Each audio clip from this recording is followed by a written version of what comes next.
मुर्तजा के लैपटॉप से आईएएस और सीरिया से जुड़े वीडियोस और लिटरेचर मिला है। यूपी एटीएस और एसटीएफ को जांच में सीरिया से जुड़े वीडियोस और लिटरेचर मिला है। इसके आतंकी तार हैं या नहीं, इस पर जांच चल रही है। एटीएस और एसटीएफ की एक टीम मुंबई भी भेजी जा रही है। और आईआईटी मुंबई में पढ़ाई के दौरान और बात की जानकारी जुटाएगी टीम। और देखिए, एक बड़ा कनेक्शन निकलकर सामने आ रहा है। सीरिया से जुड़े हुए वीडियो मिले हैं और एटीएस और एसटीएफ की एक टीम मुंबई भी भेजी जा रही है, जो कि जानकारी उनके द्वारा जुटाई जाएगी। दरअसल आईआईटी मुंबई से पढ़ाई की है, तो ऐसे में पढ़ाई के दौरान क्या इसके कनेक्शन रहे हैं और कैसा इसका रिकॉर्ड रहा है, अब ये भी खंगालेगी पुलिस। यूपी एटीएस और एसटीएफ को जांच में सीरिया से जुड़े हुए वीडियो मिले, साहित्य यानी कि लिटरेचर मिले हैं। वीडियो और साहित्य के आतंकी तार हैं या फिर नहीं हैं, अब इस पर भी जांच की जाएगी। और आपको बता दें कि आईआईटी मुंबई में पढ़ाई करने के दौरान और बाद की जानकारी भी टीमें जुटाएंगी। विवेक मेरे सहयोगी जुड़ चुके हैं। विवेक, एक के बाद एक खुलासे हो रहे हैं, कनेक्शन निकल रहे हैं और अब जानकारी है कि कुछ सीरिया से जुड़े हुए वीडियो पाए गए, साहित्य भी पाए गए हैं। जी बिल्कुल, देखिए उसके जो लैपटॉप की छानबीन हुई है उसमें लगातार नई चीजें मिल रही हैं। कल शाम से एक्सपर्ट बुलाए गए हैं। कुछ वीडियो और कुछ मैसेजेस और कुछ जो कम्युनिकेशन हुआ था, वीडियो कॉल्स हुई थी, वो मोबाइल से डिलीट की गई हैं। लैपटॉप से भी कई सारी जो हिस्ट्री होती है, चैट हिस्ट्री होती है, इसके अलावा सर्च हिस्ट्री होती है, वो भी डिलीट की गई है। लेकिन जो एक्सपर्ट हैं वो इन चीजों को रिट्रीव कर रहे हैं, डेटा रिट्रीव कर रहे हैं और लगातार नई जानकारियां सामने आ रही है। क्योंकि मुख्यमंत्री खुद गोरखपुर में मौजूद हैं और एक एक मामले की, एक एक पल की, एक एक गतिविधि की लगातार जानकारी ले रहे हैं। अधिकारी मौजूद हैं, आला अधिकारी एसटीएफ के हो चाहे एटीएस के हो, डीजी स्तर के अधिकारी यहाँ मौजूद हैं, जिला प्रशासन और पुलिस के अधिकारी हैं। इसलिए हर तरह से छानबीन की जा रही है, हर तरह से जांच की जा रही है। जो उसके लैपटॉप और मोबाइल है, सबसे ज्यादा सुराग उसी से मिल रहे हैं। कई वीडियो, जाकिर नाइक के वीडियो की बात तो उसने कबूली थी शुरू में कि हाँ वो देखता है और ऐसे वीडियो देखा करता है अक्सर, लेकिन आदतन ऐसे वीडियो देखना और उनसे प्रेरित होकर किसी वारदात को अंजाम देना, जिहादी मानसिकता का हो जाना, ये बहुत बड़ी बात है। ये जो लोन वुल्फ वाली थ्योरी है, ये यहाँ पर स्टैंड करती है, यहाँ कहीं ना कहीं साबित करती है कि वो खुद चाहे आतंकी संगठन से जुड़ा हो या ना जुड़ा हो, लेकिन प्रेरित होकर खुद इस तरह की वारदातें कर रहा है, तो वो किसी आतंकी से कम नहीं है, वो जिहादी से कम नहीं है।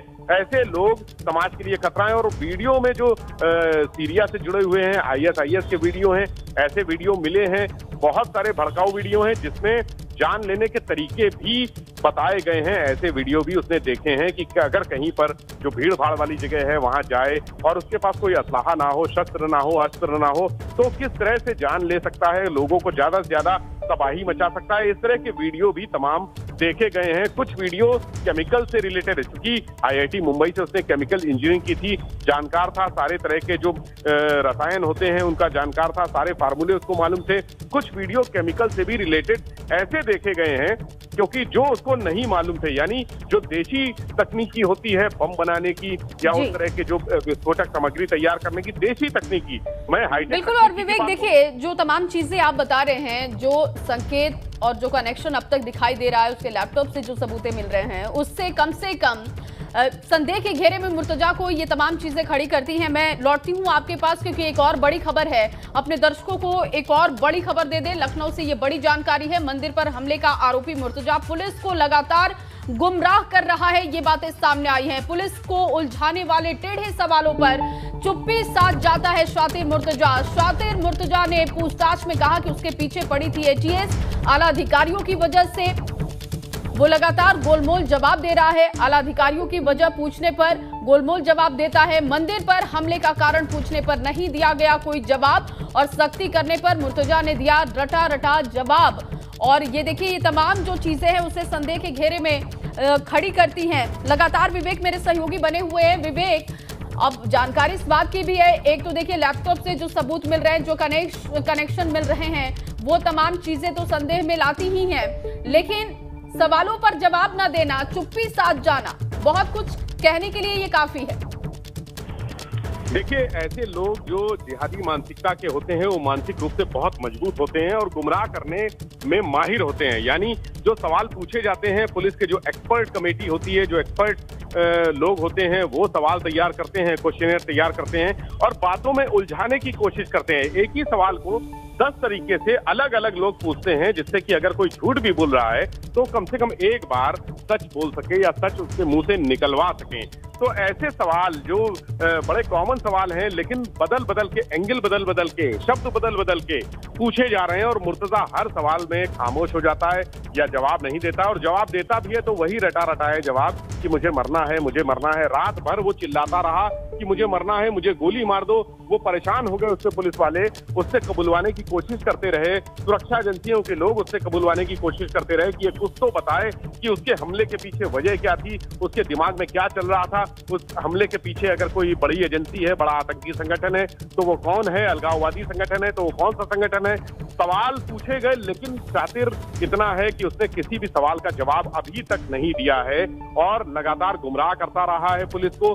कहता कि वो मैं नेपाल गया था, कोयम्बटूर गया था, वहां पर मेरी नानी रहती है, उसने बताया। उससे पूछा गया कि अगर नानी रहती है तो वो कई कई दिन वहां रुका और किन किन लोगों से मिला, क्योंकि दक्षिण भारत में धर्म से संबंधित गतिविधियां और धर्म को उकसाने वाली, भड़काने वाली गतिविधियां खूब होती हैं, चाहे हिंदू धर्म में हो, चाहे मुस्लिम में हो, चाहे ईसाई में हो, वहां पर इस तरह की गतिविधियां ज्यादा होती हैं। इसलिए एटीएस और एसटीएफ के अधिकारी ये जानने की कोशिश कर रहे हैं कि कहीं वहीं पर ऐसे किसी संगठन से तो नहीं जुड़ गया जिससे उसका माइंड वॉश हुआ हो, उसका दिमाग परिवर्तित हुआ हो और वो इन जिहादी गतिविधियों को पढ़ने देखने लगा हो, ऐसे वीडियो देखने लगा हो और उसके बाद ये हमले की साजिश उसने रची हो। लेकिन वो इतना शातिर है और मानसिक रूप से इतना मजबूत है, जैसा खुद को पागल जरूर बता रहा है, लेकिन मेंटली बहुत स्ट्रांग है और वो किसी भी सवाल का जवाब नहीं दे रहा है। क्योंकि कोर्ट ने कहा है सख्ती नहीं की जाएगी, मारपीट नहीं की जाएगी, मानवाधिकार का ख्याल रखा जाएगा, इसलिए और उनके वकील जो हैं वो भी आसपास लगातार नजर रख रहे हैं, इसलिए बहुत ज्यादा जानकारियां अभी उससे नहीं मिल सकी हैं। सिर्फ ये पता चला है कि वो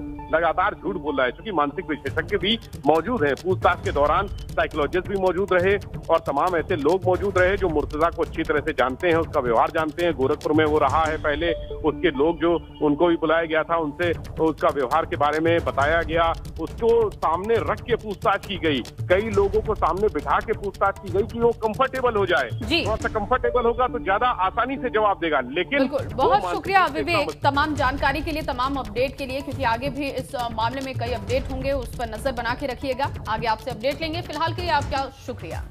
और एक और बड़ी अपडेट आपको दे दें, राम जन्मभूमि परिसर में एटीएस ने कमान संभाल ली है, वहां पर सतर्कता बढ़ गई है।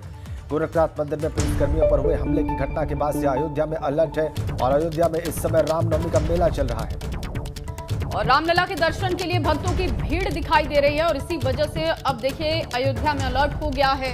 एक तो रामनवमी का मौका, रामनवमी का मेला चल रहा है, इसको देखते हुए भी सतर्कता बरती जा रही है। दूसरी तरफ गोरखनाथ मंदिर में हमला और इस हमले के बाद से अब अयोध्या में सख्ती बढ़ा दी गई है, अयोध्या में अलर्ट जारी किया गया है। राम जन्मभूमि में एटीएस ने कमान संभाल ली है और पुलिस कर्मियों पर हुए हमले की घटना के बाद अयोध्या में अलर्ट जारी किया गया है। गोरखपुर से जिस तरीके की घटना सामने आई है, कई संकेत और कई अब तक सवाल उठाए जा रहे हैं, उसको लेकर कनेक्शन मुर्तजा का खंगाला जा रहा है कि कोई संगठन जिससे वो जुड़ा तो नहीं है। टेरर एंगल से पूरे इस मामले को खंगाला जा रहा है, इस पर जांच बिठा दी गई है और वहीं दूसरी तरफ अब अयोध्या में सुरक्षा व्यवस्था बढ़ा दी गई है और एटीएस पूरी कमान संभाल रही है।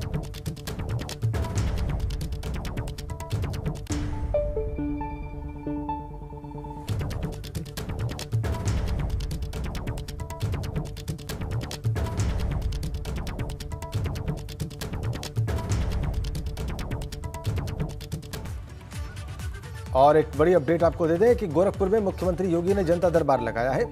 इससे पहले भी गोरखनाथ मंदिर में जब वो रात्रि विश्राम करते हैं तो कई बार हमने देखा है कि वो सुबह लोगों से मिलते हैं, उनकी समस्याएं सुनते हैं जनता दरबार के जरिए और फिर वही बात सामने आ रही है। क्योंकि वो गोरखपुर में ही है, उन्होंने वहाँ पर जनता दरबार लगाया है। कल शाम से गोरखपुर में है मुख्यमंत्री योगी आदित्यनाथ और आज सुबह वहाँ पर जनता दरबार लगाकर उन्होंने लोगों की समस्याएं सुनी हैं, उनके निस्तारण के लिए अधिकारियों को निर्देश दिया है। ये देखिए आप तस्वीर आपकी स्क्रीन पर, ये गोरखनाथ मंदिर में जनता दरबार की आप तस्वीरें देख रहे हैं। महिलाएं भी वहां पर अपनी समस्याएं लेकर पहुंची हैं, अपने समस्याओं से जुड़े कागज आवेदन उन्होंने मुख्यमंत्री को दिए हैं और मुख्यमंत्री ने उन्हें पढ़कर, उन्हें समझकर अधिकारियों को समस्या के निस्तारण के आदेश दिए हैं। गोरखनाथ मंदिर में एक बार फिर से जनता दरबार मुख्यमंत्री का। देखिए लगातार आप तस्वीरें भी देख पा रहे हैं। गोरखपुर की ये तस्वीरें हैं क्योंकि मुख्यमंत्री गोरखपुर में ही मौजूद हैं। गोरक्षनाथ मंदिर पर जिस तरीके का हमला किया गया, जवानों पर हमला किया गया, उसके बाद से लगातार मुख्यमंत्री की नजर है। सुरक्षा व्यवस्थाओं को लेकर अधिकारियों से उन्होंने मीटिंग भी की थी और गोरखपुर में जब मौजूद हैं तो वहां पर लोगों से मिल रहे हैं। जनता दरबार जो कि लगातार मुख्यमंत्री जब भी गोरखपुर में मौजूद होते हैं इस तरीके से वो लोगों के बीच पहुंचते हैं, उनकी समस्याओं को सुनते हैं और लोग भी पहुंचते हैं क्योंकि सीधे मुखिया से मिलने का मौका मिलता है। मुखिया के सामने वो अपनी समस्याओं को रख पाते हैं और अधिकारियों को निर्देशित मुख्यमंत्री करते हैं कि जल्द से जल्द समस्याओं का निस्तारण हो सके। यहाँ पर जो लोग पहुंचते हैं उनकी समस्याओं का निस्तारण होगा, 100% होगा, इसका भरोसा मिलता है। इसी भरोसे की वजह से वो सामने होते हैं सीएम के, वो जाते हैं, आवेदन देते हैं लिखित में और उसके बाद उनकी समस्याओं का समाधान करने का निर्देशन मुख्यमंत्री अधिकारियों को देते हैं।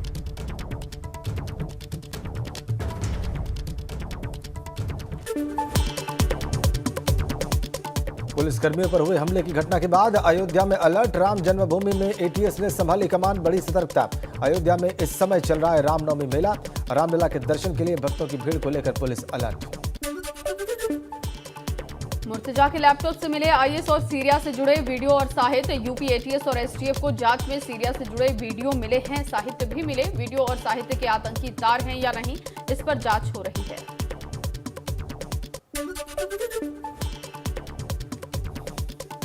गोरखपुर हमले के आरोपी मुर्तजा के खिलाफ दर्ज किए गए 2 मुकदमे। पहला मुकदमा हत्या और लूट की कोशिश का, धार्मिक उन्माद बढ़ाने सहित कई धाराओं में गोरखनाथ थाने में केस दर्ज।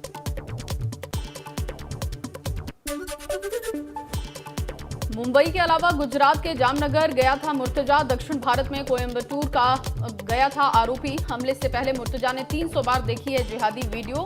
मोबाइल से जुड़े यूट्यूब अकाउंट खंगालने पर मिली है जानकारी।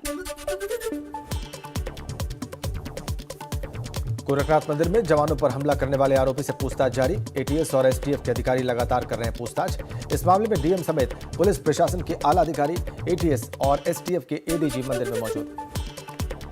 गोरखपुर दौरे पर सीएम योगी ने हमले में घायल पीएससी जवान से बीआरडी अस्पताल पहुंचकर मुलाकात की है। घटनास्थल जाकर जायजा भी लिया। मंदिर की सुरक्षा को लेकर सीएम योगी ने बैठक की। 14 दिनों की न्यायिक हिरासत के बाद 7 दिन की पुलिस रिमांड पर आरोपी मुर्तजा। गोरखनाथ मंदिर के सुरक्षा कर्मियों पर हमले का है आरोप। सीजीएम कोर्ट में हुई पेशी। गोरखपुर में आतंकी साजिश पर सबसे बड़ा खुलासा। सूत्रों के हवाले से खबर 25 दिन पहले की गई थी। गोरखनाथ मंदिर की रेकी कुछ दिन पहले नेपाल के रास्ते 4 लोगों ने की थी घुसपैठ। अयोध्या बाबा विश्वनाथ कॉरिडोर की भी रेकी की गई थी। निशाने पर काशी अयोध्या गोरक्षनाथ पीठ। आरोपी अहमद मुर्तजा के पिता मुनीर अब्बासी का दावा, कहा बेटा 2017 से मानसिक रूप से है बीमार। केमिकल इंजीनियरिंग की पढ़ाई करने वाला आरोपी अहमद मुर्तजा गुजरात में रिफाइनरी में करता था काम। कहा उसके मन में अक्सर आत्महत्या का आता था ख्याल। मुर्तजा के पिता का कहना है कि बीते शनिवार को 2 संदिग्ध लोग घर पर आए थे और 36 लाख का लोन बकाया बता रहे थे, लेकिन वो पुलिस या एटीएस के लोग थे। कहा उसने गोरखनाथ मंदिर में पुलिस वालों पर हमला इसलिए किया क्योंकि उसे लगा था कि वो पुलिस पर हमला करेगा तो पुलिस उसे गोली मार देगी।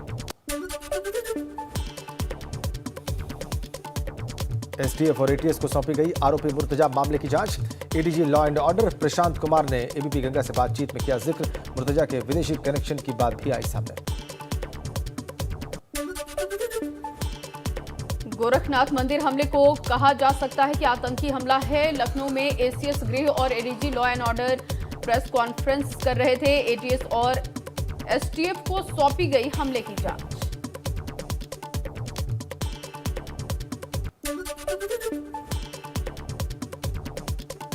योगी सरकार के दूसरे कार्यकाल के 100 दिनों का रोड मैप आज होगा तैयार। सीएम योगी ने बुलाई अपने कैबिनेट मंत्रियों की बैठक। शाम 6:30 बजे लोक भवन में होगी बैठक। दिल्ली दौरे पर सीएम पुष्कर सिंह धामी आज पीएम मोदी और गृह मंत्री अमित शाह से करेंगे मुलाकात। कई अन्य नेताओं से भी मिलने का कार्यक्रम। कल धामी ने दिल्ली में की थी अनिल बलूनी से मुलाकात।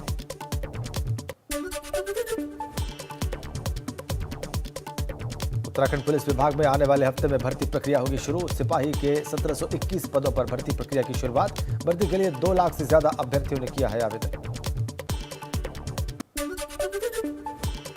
आज से ऋषिकेश के रायवाला में आरएसएस की चिंतन बैठक, संघ के कार्यों समेत कई विषयों पर होगी बैठक में चर्चा। कल ही देहरादून पहुंचे संघ प्रमुख मोहन भागवत।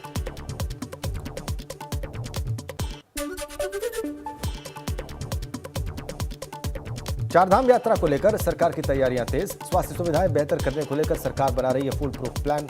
सीएम दिल्ली में स्वास्थ्य मंत्रालय के अधिकारियों से भी करेंगे बात।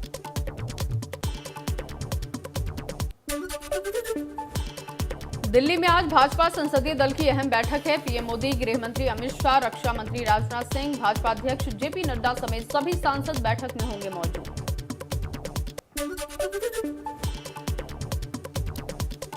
सोनिया गांधी की अध्यक्षता में आज होगी कांग्रेस संसदीय दल की बैठक। मौजूदा राजनीतिक हालात और संसद के दोनों सदनों में आगे की रणनीति पर की जाएगी चर्चा। मुख्यमंत्री आवास 5 कालिदास मार्ग पर आज जनता दरबार में राज्य मंत्री बलदेव सिंह औलख करेंगे जन सुनवाई। लोगों की समस्याएं सुनकर दिए जाएंगे जरूरी निर्देश। कल से सीएम आवास पर शुरू हुआ जन सुनवाई का कार्यक्रम।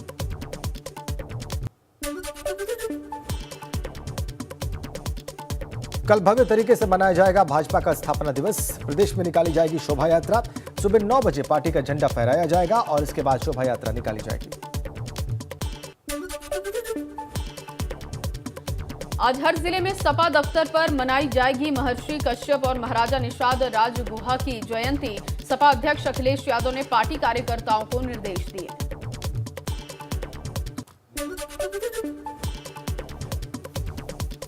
प्रयागराज में पीएससी के दरोगा के बेटे की गोली मारकर हत्या। चाय की दुकान पर हुई बेटे पर फायरिंग। पुरानी रंजिश में हत्या का जताया जा रहा शक। मामले की तफ्तीश जारी।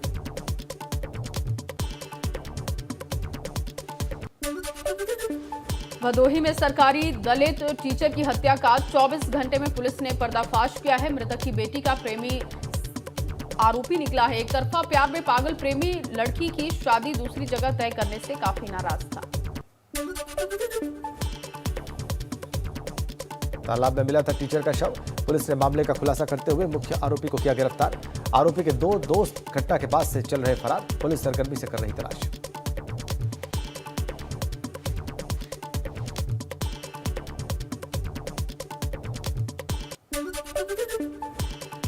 सुल्तानपुर में देर रात पुलिस और बदमाशों के बीच मुठभेड़ हो गई। दोनों ओर से फायरिंग हुई। 25,000 की इनामी बदमाश आशीष पॉल गोली लगने से घायल हुआ। एक बड़ी अपडेट आपको दे दें। उत्तर प्रदेश में कई अधिकारियों पर गाज गिर सकती है। जी हां, लखनऊ से खबर आ रही है जल्दी ही कई और अफसरों पर गाज गिर सकती है। सूत्रों के अनुसार पश्चिमी उत्तर प्रदेश से लेकर पूर्वांचल तक में तैनात कुछ और अफसरों के खिलाफ गंभीर शिकायतें मिली। और सूत्रों के अनुसार वेस्ट यूपी से लेकर पूर्वांचल तक में तैनात कुछ अफसरों के खिलाफ गंभीर शिकायतें हैं और इसी को देखते हुए माना जा रहा है कि सस्पेंड कुछ और अधिकारी किए जा सकते हैं। हाल ही में 2 आईएएस और 1 आईपीएस को सीएम योगी के निर्देश पर सस्पेंड किया जा चुका है। 12 अप्रैल को विधान परिषद चुनाव के बाद खत्म हो जाएगी आचार संहिता। इसके बाद बड़े पैमाने पर अफसरों के तबादले होने तय है। शैलेश मेरे सहयोगी जुड़ चुके हैं। शैलेश, कई अफसरों की शिकायत मिली है, कई सांसदों ने भी शिकायत की है। 2 अफसर सस्पेंड भी किए जा चुके हैं और संकेत हैं कि कईयों पर गाज गिर सकती है। बिल्कुल, देखिए, जब सीएम योगी ने दोबारा शपथ ग्रहण किया उसके बाद अधिकारियों के साथ बैठक की थी और उसमें साफ तौर पर जो भ्रष्टाचार के खिलाफ 0 टॉलरेंस की बात है उसके निर्देश दे दिए थे और इसके बाद में लगातार कार्रवाई का सिलसिला जारी है। जिस तरह से हमने देखा कि पहले सोनभद्र के जो डीएम रहे टीके शिबू और कल औरैया के डीएम सुनील कुमार वर्मा, इनको निलंबित किया जा चुका है भ्रष्टाचार के मामलों में। 1 आईपीएस को निलंबित किया जा चुका है और अब जो है देखिए इस मामले में कई और में नजर आ रहे हैं। वेस्ट यूपी से लेकर पूर्वांचल तक में तैनात कुछ अफसर हैं जिनके खिलाफ गंभीर शिकायतें भी दी हैं। अगर बात करें तो देखिए कल जब सुनील कुमार वर्मा जो औरैया के डीएम थे उनके खिलाफ कार्रवाई हुई तो इसके बाद में भाजपा के ही जो इटावा से सांसद है रामशंकर कठेरिया, उन्होंने एक ट्वीट किया और उन्होंने एक तारीख जिस तरह से औरैया डीएम पर कार्रवाई हुई है इटावा डीएम पर भी कार्रवाई होनी चाहिए। तो देखिए लगातार जो है प्रदेश के कई जगह से जो सांसद है, विधायक यानी जनप्रतिनिधि जो है उनकी तरफ से अफसरों को लेकर फीडबैक दिया जा रहा, अधिकारियों के बारे में शिकायतें की जा रही हैं और इसके आधार पर आगे जांच भी हो रही है। जिस तरह से सुनील वर्मा की अगर बात करें तो कानपुर के कमिश्नर राजशेखर ने उनके पूरे मामले की जाँच की थी। इसी तरह से अब जो जनप्रतिनिधियों की शिकायतें आ रही है उसके आधार पर चीजों की जाँच की जा रही है, देखा जा रहा है कहाँ पर क्या गड़बड़ी है। और बिल्कुल, और इस घेरे में कौन कौन से अधिकारी आते हैं शैलेश, इस इसको देखना होगा, इसके लिए थोड़ा इंतजार करना होगा। बहुत शुक्रिया आपका तमाम जानकारी के लिए।